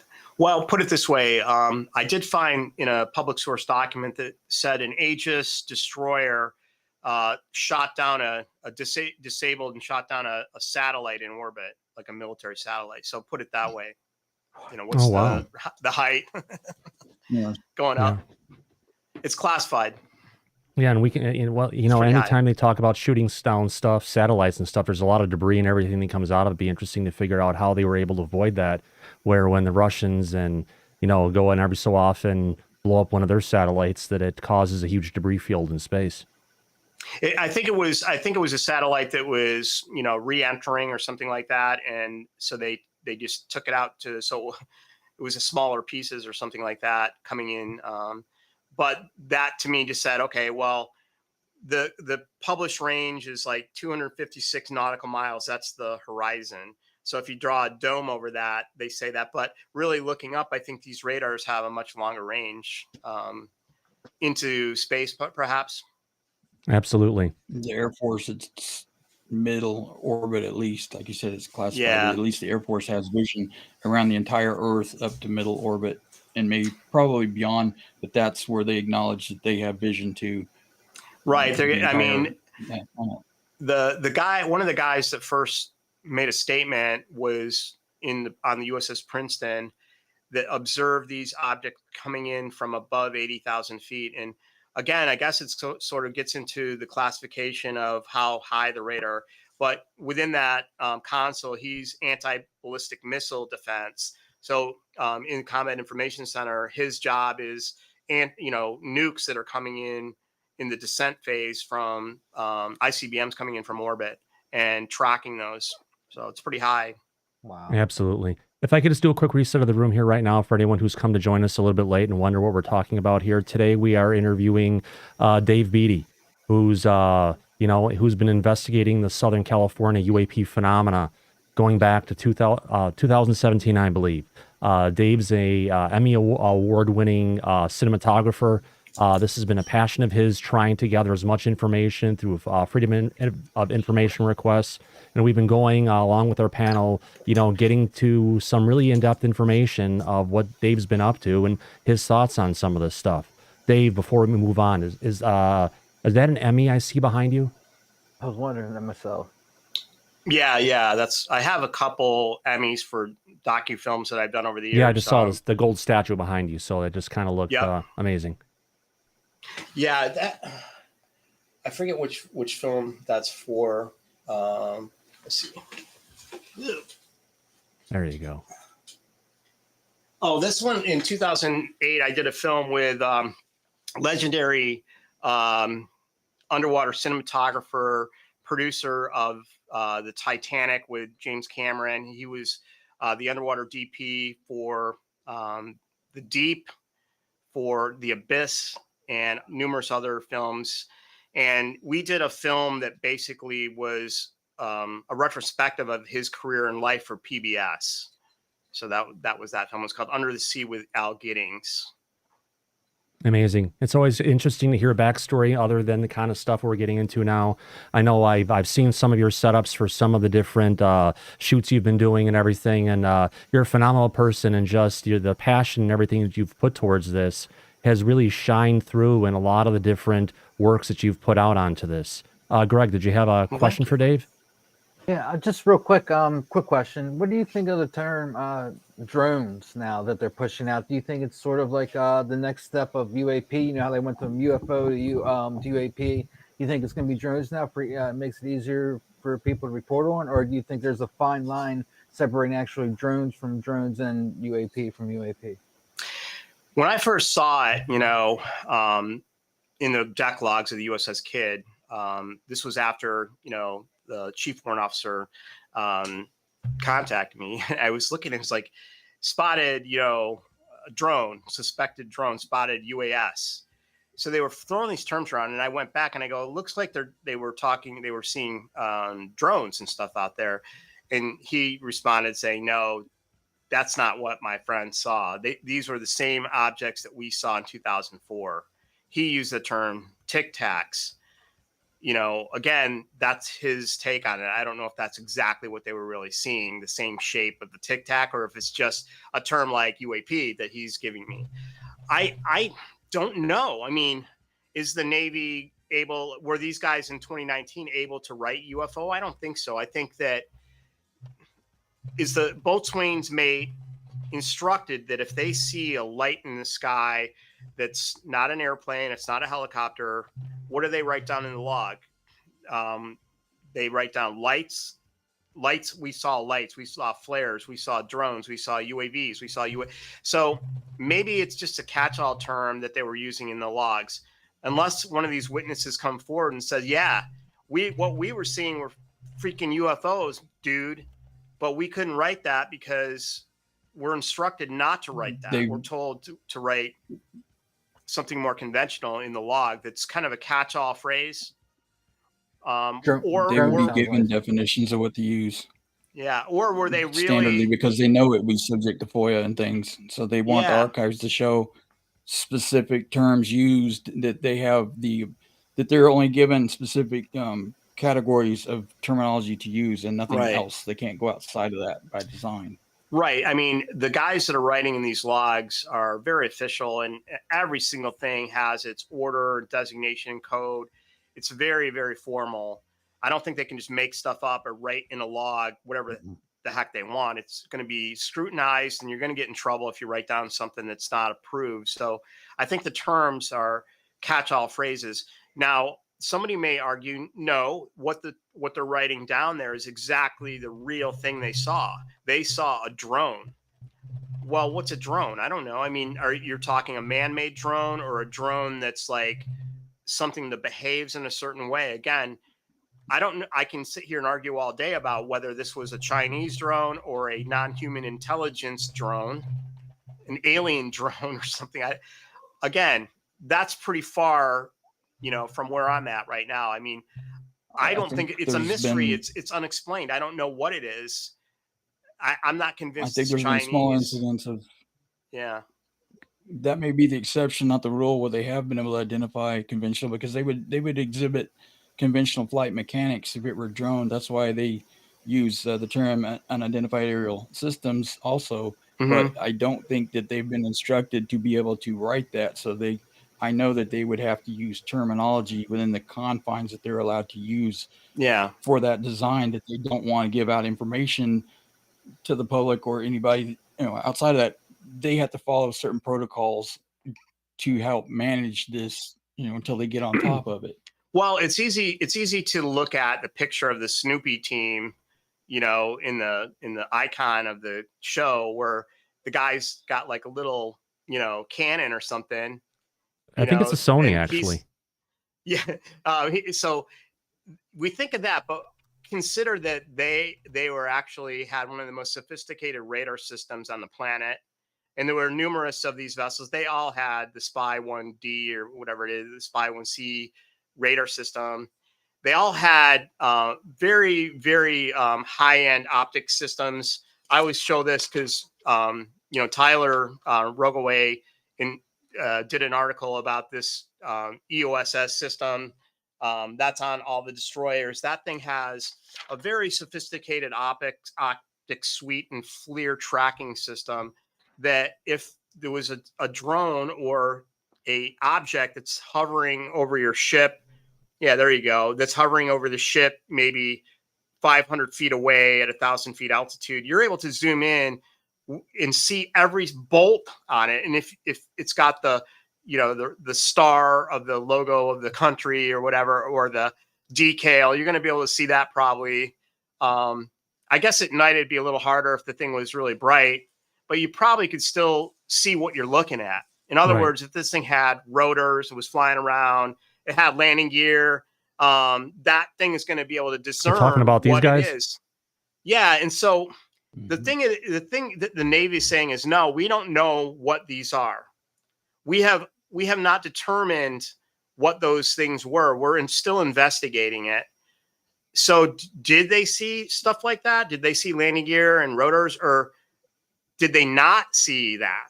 That's a big question. And it's not just the Snoopy teams with their you know, like DSLRs and so on, but they have these very sophisticated optics and tracking systems that recorded these things. The fact that the Navy wasn't able to identify them like within an hour of exactly what they were is very telling to me. I think what you said earlier kind of explains it all, that any conventional type drone that operates under known flight mechanics would not be able to enter the airspace and fly, and in the way that these are exhibited, that it's just not happening. By far, that would be the exception, not the rule, if there were one exhibiting flight mechanics. So I think that completely takes that idea of a conventional drone off the table, and it's kind of understood that these are not conventional because they're not firing on them. If it were a Chinese or an adversarial drone, they would be trying to blow them out of the sky. I know this from my experience. They wouldn't allow it in their battle space. It's too much of a threat and a risk to let something like that get anywhere near one of these ships. It's aggressive. So I agree with that. Here's another thing to consider that I've pondered. Okay, so say you're going to like go with this idea that Chinese or Russia or North Korea, unlikely, or in any of these things are unlikely, but say they decide to come out there and try to conduct a surveillance operation and capture electronic intelligence. The spy radar is so sophisticated that it can track a, submarine periscope that's sticking out of the water at hundreds of miles away. A drone that's flying off a cargo ship is going to immediately be spotted and tracked. And if they didn't say get it coming out and they picked it up later when it approached the ship, they're going to get a track on this object and they're going to be able to follow it where it goes for hundreds of miles. So if it goes back to a ship, the next thing they're going to probably do is launch a rigid hull boat with Navy security that's going to go flying out, or a helicopter with personnel, these rapid commando teams that board ships, and they're going to descend on that ship. And don't you think that they would have been able to follow the drone back to where it lands? Absolutely. Oh, heck yeah. The Air Force can track 20,000 miles, a softball sized object in the air. There's no way in hell they don't know where these are coming from. I think that either they're coming out of the ocean or upper orbit or both, and depending where they originate, they know where they can track these in real time throughout the entire sphere of our planet and know at any given time where any given one is, as long as it's wanting to be seen on radar where they pop in and out, from the systems management. Signals. And you know what, Dave, that actually leads me into my next question to you, which is you obviously got to talk to all the witnesses on and offline. And I was wondering, is there anything that you can bring up to us that perhaps led these witnesses to believe that this wasn't a conventional drone? What about how was their description of this, or what was it that they saw on how these things moved that led them to believe this was something else? So the problem that the case has right now is there really are no primary witnesses. The witnesses that I have are secondary, and try as I might, the witnesses have been unwilling to talk to me. In fact, the primary witness that was from 2004, I haven't talked to him in months, and he sort of ghosted me. I don't know if he got scared. I said, hey, watch the 60 Minutes report. I sent him some of the articles that were coming out regarding the 2019 event. He may have just got cold feet, but I've been unable to talk to him. And he was the one that gave me the tip about the guy on the USS Kidd. I never found out who that guy was and was never able to ask him questions directly. So that guy said, no, these were not drones, conventional drones. These were the same Tic Tac objects, and they were seeing them at eye level from the bridge of the ship. So you have that statement. And again, this is secondhand information, sort of hearsay. The next witness that I was aware of was the brother-in-law of Alex, the guy from Reddit. And again, I've talked to him on the phone. He's a nice guy, and I believe him. I believe his brother-in-law indeed was on the ship. this gentleman, who won't talk to me from the ship, said that they were told that they were Chinese drones. And it seemed like this guy, the sailor or the defense contract that was there, believed that. And he was saying, no way, man, these aren't UFOs. I know Greenstreet, Stephen Greenstreet from the New York Post, he actually said he talked to a guy that ghosted him, but before he ghosted him said, is this about the UFOs? And when Greenstreet replied, the guy said, we didn't see any UFOs, sir. And then deleted the conversation after that. So aside from the material that George Knapp and Jeremy Corbell are releasing on Mystery Wire and, on Jeremy's website that describe speaking to witnesses anonymously and them having very substantial information about these being not conventional aircraft and not drones, and the behavior being very anomalous. I don't have any of that. I have never talked to any of his contacts. Obviously, the Pentagon report. He was leaked. The video and the slides from the UAP task force preliminary assessment. It was like a classified briefing presentation that exists, and I'm fairly certain that exists. I was told that the USS Omaha was independently of Mr. Corbell, that briefing did include footage from the USS Omaha in a classified briefing. Now, who that briefing was shown to, I don't know. They said that the images that were released from the UAP task force were unclassified images, just to be clear. So they apparently have more information from the ships. Again, I can't verify it. The June 25th report stated that the 143 of the 144 cases could not be resolved with known physics, sensory systems that we could identify with, and that 18 of them did exhibit the 5 observables, one of the 5 at least, in each case of those 18. So in that other category of number 5, those defied any conventional systems that could, of signature management, that could discern what they were conventionally. I think by design is why they were included in that report, that there was no sensory equipment that could, say if it were conventional drones, they would be able to hear the buzzing of the wings or the vibrations of they couldn't hover persistently. They couldn't go 120 knots against the wind, and all these things, there's no way that they can be conventional according to that report, or they would have been included in one of the other 4 categories. Yeah, the Senate subcommittee on intelligence and so on. I believe that those individuals that saw that briefing were convinced that this is something that we need to take seriously. Yeah, they wouldn't have had that opinion, and they wouldn't have had the amendment pushed through by their colleagues if the evidence that they were presented was less than very compelling. That this is a serious matter that needs to be examined, and the fact that the Navy seems to be unable to provide any answers and to resolve it is startling, considering the vast array of sophisticated sensors, weapon systems, and technology that we have at the disposal of our service members. It's startling that they were unable to figure it out to this day. And I think that's partly because the Air Force they were only able to harvest a certain spectrum within their battle space that they're operating in at the time. But the Air Force having overwatch on the entire planet, and them not being forthcoming to the Navy to say, hey, this is outside of our area. Did you see it coming in with a track? So we know where it originated from. It appears from all the sources now, including Mellon, that they are not being forthcoming with the Navy, so they can identify where these originated from, or head back or go back to when it gets out of their spectrum of sensory information data and equipment.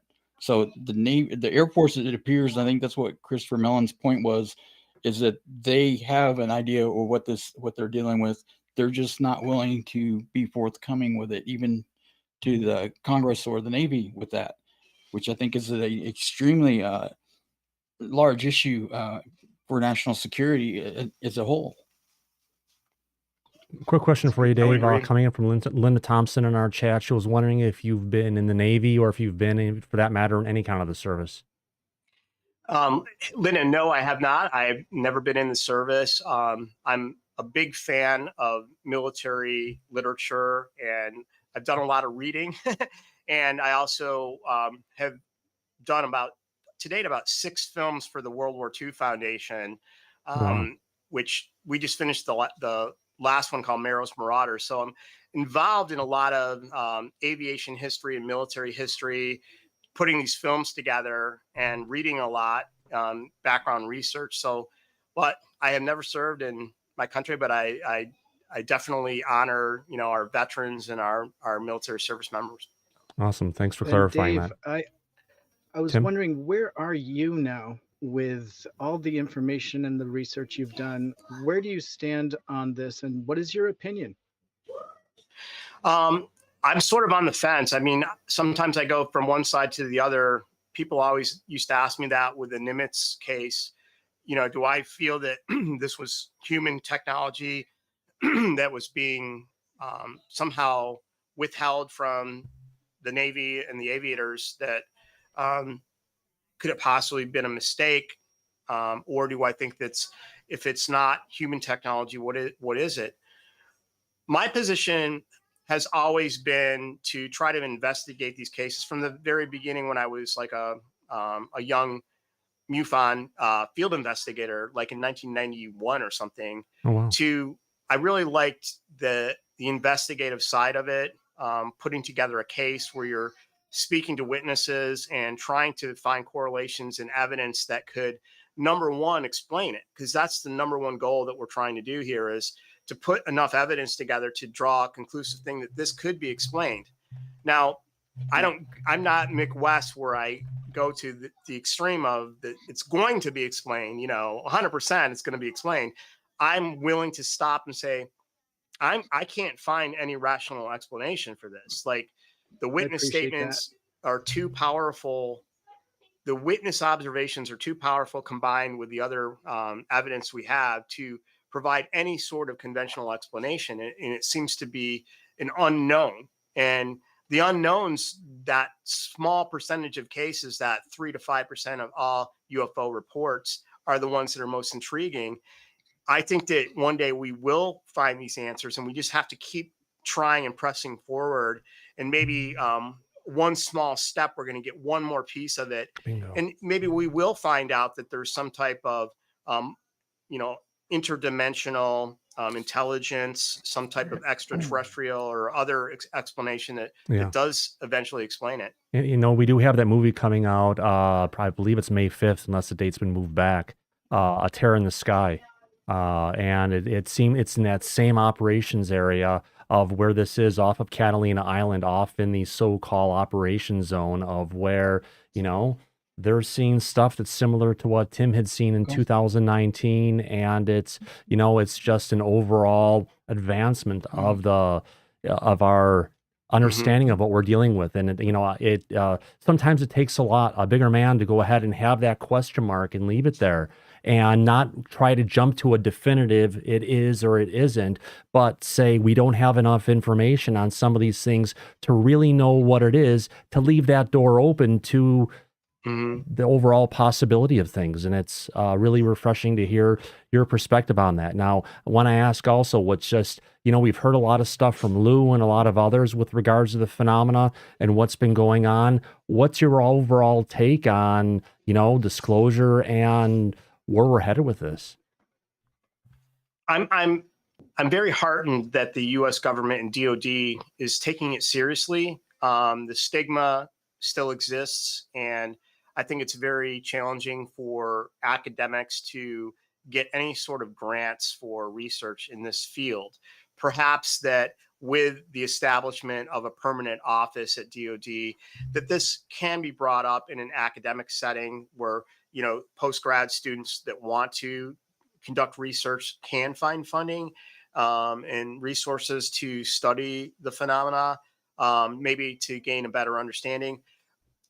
Unfortunately, within the Department of Defense, when a topic is brought as a potential threat to national security, the research and resources and information is going to be sequestered into a classified bin. And I don't know that the general public is going to have access to this. I know that Congress is looking to have a report that's going to detail the findings. Will that be brought to the American people in the world? Oh, yeah. Or will this information be actually less coming out? Because now, a big Hoover in the DOD and all the branches of the service are sucking in all DOD sightings and events such as 2019 and rerouting those into this, intelligence community and this new classified, research that's transpiring. Yeah. So I don't know that we're going to get more information. We may get less. From what I've heard, we're going to get more. Apparently, there's a lot of information that's coming into Congress. Congress is finding out about a lot of things that are going on where the information that should be forthcoming is still being withheld. We've got Avril Haines going after, I believe it's the NSA at this point for their reluctance to bring information forward. Same thing going on with the Air Force. We've got pilots of fighters, high resolution images that should be coming out to us that are not issues of national security, but is something our favorite lady in the DOD, retired Colonel Susan Go, who, if you want to call it, heads up everything with regards to FOIA on UAP. I'm sure she's been the one who's been denying and just, if you want to call it, slow walking a lot of the requests for information that you've been trying to get. Yeah, I mean, as you know, not everyone knows this, but a lot of the information that was free flowing about this 2019 incident through FOIA came to a screeching halt after some of this hit the mainstream media. And once the Navy became aware that there were independent researchers that were out there ferreting through FOIA and coming up with all this information, what they started doing was when, for instance, myself might put in a request that I would get something back within months. Now it was being rerouted to the Chief of Naval Operations at the Pentagon for review. And, like I had a request for a simple thing that was like a year sitting out there for a year because I found out that it was rerouted because it was a UAP request, even though I didn't request anything related to UAP in the language that I was using. I just basically said, I'm looking for the specific date. I want a record of the log. But because it was related to this, they thought this is a UAP request. We're rerouting it to make sure that we're not releasing anything we don't want out in the public. That's evidence in itself, really. Yeah, it's really strange. And when I got, that was the one redaction I got, and I showed this in the Black Vault, this file was released a year ago from the USS Russell. So this was already released. And then after my request came back, the same document comes back like that. Now, the Navy says that that's a mistake. Oh, that wasn't supposed to be blacked out like that. Oops. If you request it again, we'll get you the right one. But it just seems sketchy to me. Really? Yeah, absolutely agree with you there. Talking about sketchiness really quick, another question from the audience. Do you have any knowledge of any recent cases where they did try to shoot any drones down? Well, I guess that, we were talking about Mark Cicotti's report on the war zone and the drive. If you do go and look at they've done a number of good reported articles on this event. Initially, I was working together with those two researchers and we were sharing information. I believe that they discuss in one of the reports that the Navy was actually trying to target one of these drones. I can't independently verify or confirm that. To me, it seemed like they, at least in the case of 2019, that they never did, but it looked like they kind of got the guns ready. There were a few instances where the crewmen would be called to man the guns. So they're out there in front of the guns, or they have, in the bridge, they have that optical targeting system that I showed a picture of earlier, and Thomas put up that, robot looking thing. that they targeted these things and they could have engaged them. But I never read, like, so they manned that targeting system. That thing can remote control a 25 millimeter cannon, like a Bushmaster type of thing that could definitely take out a drone probably out to 2,000 meters or something with that cannon. And that can also control the 5-inch deck guns too. So they could have definitely engaged, but I never read anything in the logs that said they did. It just basically said man the gun or whatever. It's a good question. Why not? And if you're a captain of a destroyer and these things are flying over your ship, knowing what we know today with terrorist actions in the USS Cole and so on, there's a real potential that small drones could present a terrorist threat. The rules of engagement. Well, they took out half the oil fields. Yeah, I mean, they took out half the oil fields in Saudi Arabia with just one drone. Their production capacity. The sailors tell me that out there in SoCal, at least up until before this, a lot of times the weapon systems they're not even loaded. That and the armories may have the rounds that are locked away, and that until like they reach a fleet hot area where they're going to actually conduct training and engagement of targets. At that point, then the ammunition is brought out and loaded. Now the CWIS, the auto Gatling cannon, the R2D2 they call it, that it basically can automatically shoot down an incoming missile.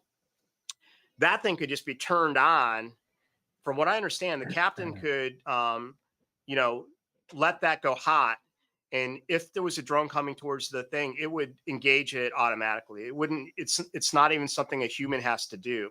Wow. So is it this one here? That's the 5-inch mount. I think in my little, I don't know if you have my folder of images, there was a shot of the CWIS that looks like a big upside down can. I got the chain gun. Yeah, well, yes, that's the Bushmaster. Is it called a CWIS? 25 millimeter. But anyways, again, just be aware that there you go. They call that the R2D2, and that thing shoots depleted uranium in rounds. Holy cow! It spits them out. There's some very interesting footage on YouTube of that thing that's armor engaging. It would take down any conventional craft. That thing it can take out incoming rockets, like around an airbase. If it's a land-based unit, it can take out incoming like exocet missiles. For the destroyers, that's their close-in defensive weapon. And it's interesting to talk to guys like Gary Voorhees and those that served on like the cruisers that also have these, because they actually were involved in the maintenance and the arming and loading of these things. But aside from that, I think that thing is probably loaded, locked and loaded. But the other guns, I don't know that they have rounds in them. So even if like a sailor wanted to go rogue or something, they couldn't just walk out and start firing on things like that. It's very controlled in the training range. Absolutely. To avoid accidental discharges of weapons. Yeah, but every missile every round that they shoot from that is radioactive and basically nuclear waste. And so if they're shooting these into rounds and they're putting them out there, they're basically taking this entire part of the ocean and destroying it. That's a great concern. And I know that the environmentalists and the rules and regulations that the Navy has to go by out there are very, very strict regarding the environmental concerns. And if anything is not followed to the T, the cleanup and mitigation of contamination is like way over the top, and the Navy can be fined and the whole thing. So I don't think they're out there willy-nilly firing depleted uranium rounds out into the Channel Islands, in marine environments, I'd hope so, because I've heard of many soldiers who came back from dealing with over in Iraq and ended up dying from, being exposed to radiation poisoning. A friend of mine from high school ended up getting a giant, like grapefruit size tumor in his neck that eventually kind of took him out. And my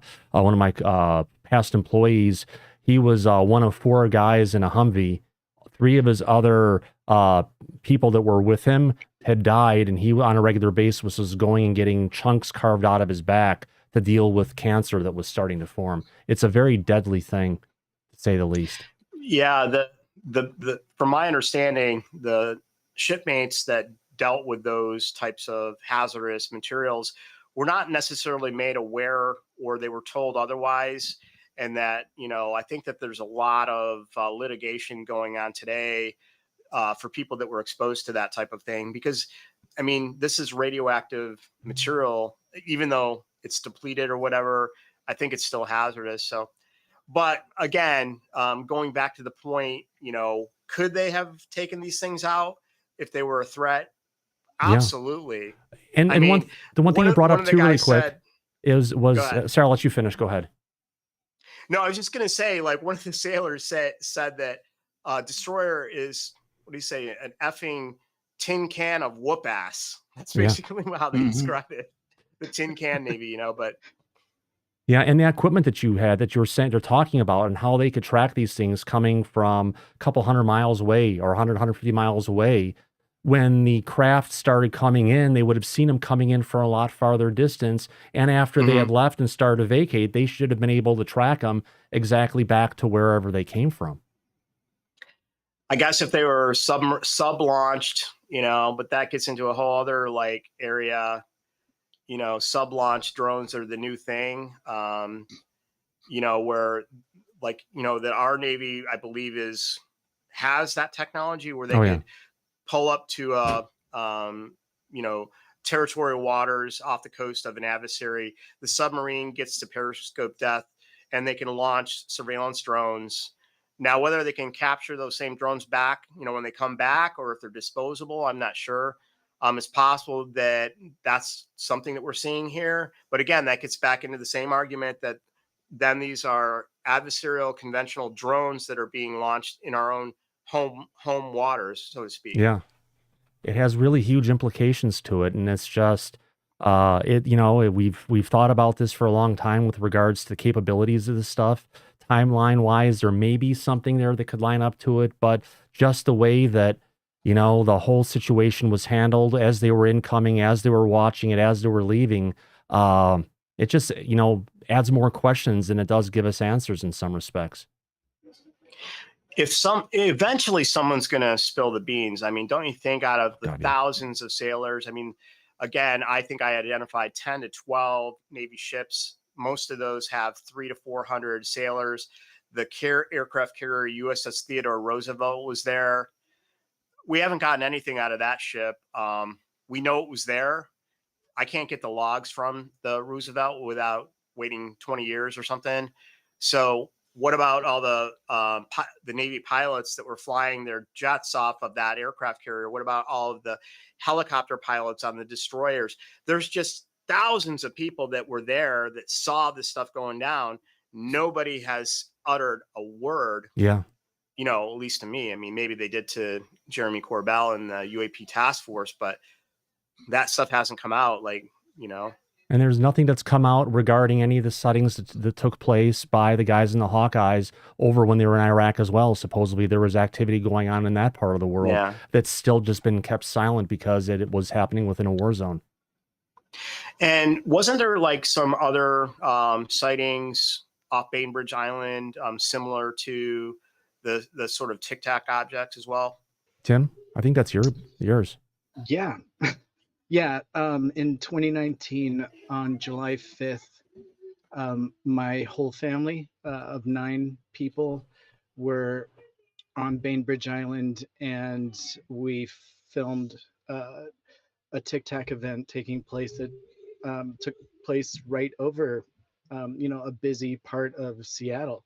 Yeah. And that involved a craft and a tic tac performing some pretty amazing coordinations. So yeah, that took place right around the same time as these other events on the same coast, almost exactly 1,000 miles apart. But the last photograph that I had, and this is kind of why I was looking for a further description with the Russell. The last photograph I had showed a pyramid shaped object. And so I'm always looking for some kind of corroboration that follows up with Jeremy Corbell's release of that video that showed those pyramid shaped objects from the Russell, because, you know, my last photo showed something that, that is very similar to that.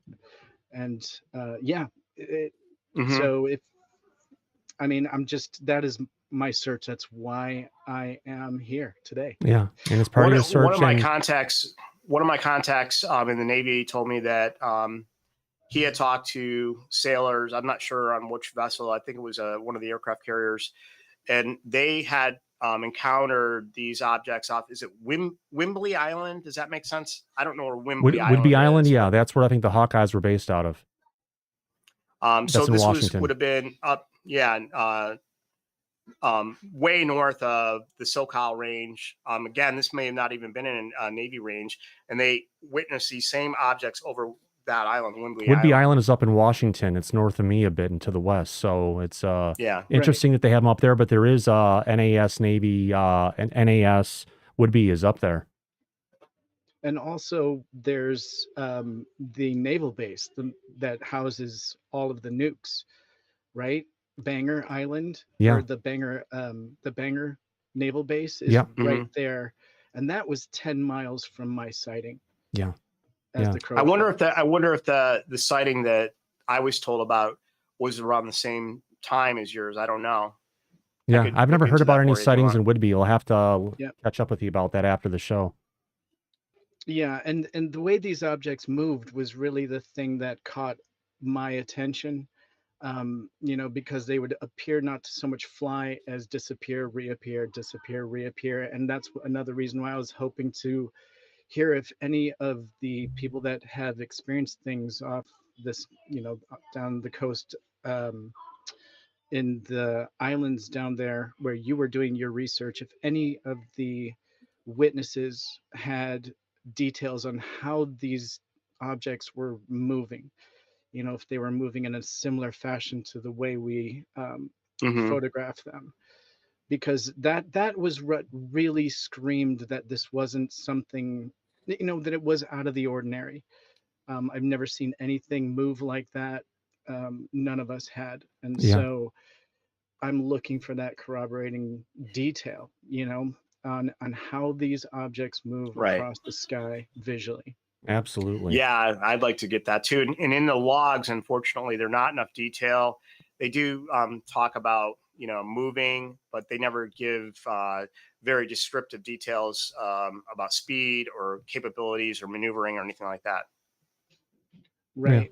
Right. That's the frustrating part, right? Because that's the bit that we want. And I've searched now that I recently joined Twitter, and I've looked up some of the people that were involved, and there's just no details really that I can discover, you know, on my own research. So very interesting sequence of events to corroborate, hopefully at some point. Absolutely.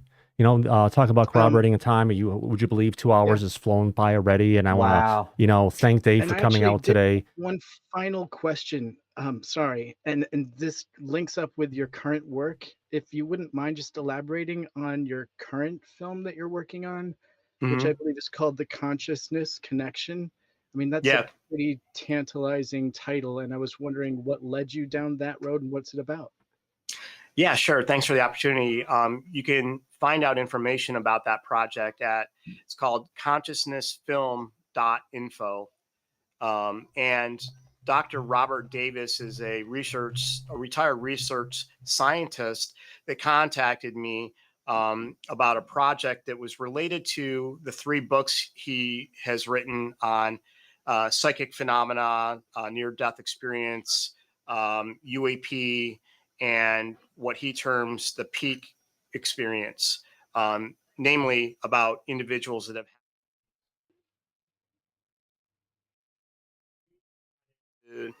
try to basically get funded a documentary film that looks at the nature of human consciousness. And I wasn't entirely that familiar about where materialist science stands on human consciousness, but I quickly found out that neuroscience and academic research believes that consciousness is the product of neurochemical reactions in our brains. So in other words, they believe that our human brains create consciousness, and without the brain, consciousness doesn't exist. And I've always felt that that probably isn't really the way it works. I always thought that, consciousness probably exists outside of physical reality in our brains, and that maybe consciousness itself is filtered or tuned, like our brains tune into consciousness in some ways for physical reality and the way our perception and senses work and so on. And that maybe when we die, our consciousness, continues to exist. And I quickly found out that there's a lot of researchers that are studying consciousness and believe that that's quite possible, that they would say that consciousness is primary, and that so consciousness exists maybe in some type of multidimensional, non-physical reality, and that our brains and everything that's physical emerges from that versus the other way around. So, you switch it from physical materialism and consciousness emerging from that to consciousness being the primary, and that the physical emerging from that, and our brains emerging from consciousness and everything that we perceive, which would somehow help explain some of the quantum mechanics, the science of quantum mechanics, some of the very spooky action at a distance, and the double slit experiment. Gravity. And then also some of the psi effects such as telekinesis, psychokinesis, remote viewing, encounters with UAP, for instance, communication with non-human intelligence, life after death studies, experiences of near-death experience, and the list goes on. And Bob has sort of lined up a who's who of some of the top people in this field, such as Dr. Dean Radin, Dr. Jeff Long, Dr. Diane Hennessy Powell, Dr. Tom Campbell, and the list goes on. And we're trying to get funding for the production process. So on the website there, consciousnessfilm.info, you can learn more, and you can find out how you can help us if your heart desires. So super exciting. I'm so glad you're doing this. I'll be following closely. Yeah. Really Thank you. Exciting science. Yeah. I'm learning so much. I'm getting a quick education of where some of these cutting edge scientists and researchers, where they stand today and what their theories are, and sort of the evolution of who we are as humans, and maybe providing some answers about, why we're here and where we're going and the nature of reality. So it's incredible. Absolutely. It's great. An incredible piece you're working on, something I'll look forward to talking with you on, because having been dealing with some extraordinary events that started when I was 5, it's kind of opened up my consciousness to a different level that sometimes it's hard to explain, but it's easier to understand. I want to thank you for coming out here, Dave, today. It has been an unbelievable opportunity to go ahead and actually finally be able to have you on the show to go ahead and talk about what you've learned with the kind of stuff that you've been putting together, most importantly, the research that you've assembled and, have been presenting on the Southern California UAP phenomenon that's been going on for some time. Before we go, I want to thank Jimmy M. and Lisa Bowden for our super chats today. More importantly, Rob Heatherly, Tim Senor, Greg O'Brien, thanks for coming out. And to you, Dave Beaty, thanks for coming out today. Absolutely. You are an amazing person. Dave. I'm glad after all the time we've been talking on Twitter, we finally had a chance to go ahead and spend some time, and more importantly, with us and our audience and everyone out there. Really quick, I want to thank for the people in the audience right now that are still out there.